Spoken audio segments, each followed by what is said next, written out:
Briton Billy Bolt, 21 years old. We're here at Dunkirk, Loom Plage, doing a bit of sand riding, a bit of beach race testing.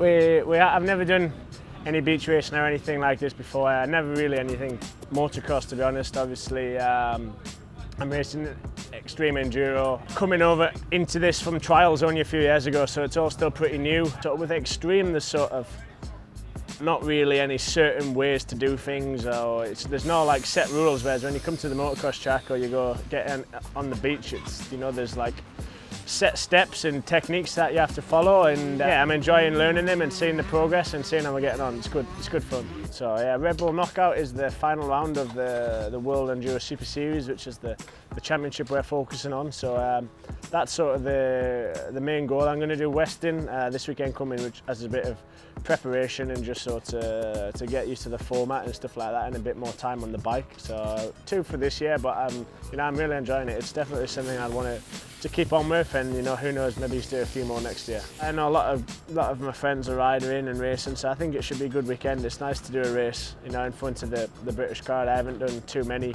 in the last few months, so it's good to do a race at home, but just to get experience really, and you know, be amongst it, and we'll see what happens.